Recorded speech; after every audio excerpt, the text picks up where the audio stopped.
হজরত ঈসা আলাইহিসসালামের মাতা হজরত মারিয়াম আলাইহিসসালাম ছোটবেলা থেকেই বাইতুল মুকাদ্দাসে আল্লাহর ইবাদতে মশগুল থাকতেন। তার দেখাশোনার দায়িত্বে ছিলেন হজরত জাকারিয়া আলাইহিসসালাম। তিনি যখনই মারিয়াম আলাইহিসসালামের ইবাদতগাহে মিহরাবে যেতেন, দেখতে পেতেন সেখানে তাজা এবং সুস্বাদু ফলমূল রাখা আছে। সবচেয়ে অবাক করা বিষয় হল, গ্রীষ্মকালের ফল শীতকালে আর শীতকালের ফল গ্রীষ্মকালে সেখানে উপস্থিত থাকত। এই অসময়ের ফল দেখে হজরত জাকারিয়া আলাইহিসসালাম অত্যন্ত বিস্মিত হয়ে একদিন জিজ্ঞেস করলেন, হে মারিয়াম, এসব ফলমূল তোমার কাছে কোথা থেকে আসে?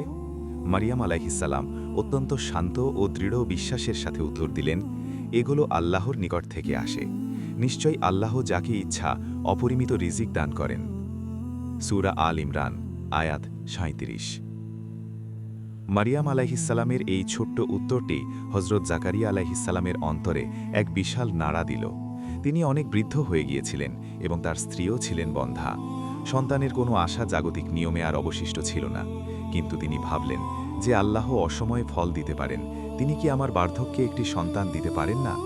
তিনি আর দেরি করলেন না। ঠিক সেই মিহরাবেই দাঁড়িয়ে তিনি আল্লাহর কাছে অত্যন্ত আবেগ ভরে দোয়া করলেন একটি নেক সন্তানের জন্য। আল্লাহ তার সেই আন্তরিক দোয়া কবুল করলেন এবং বৃদ্ধ বয়সে তাকে হজরত ইয়াহিয়া আলাইহিসসালামের মতো মহান এক নবী সন্তান হিসেবে দান করলেন।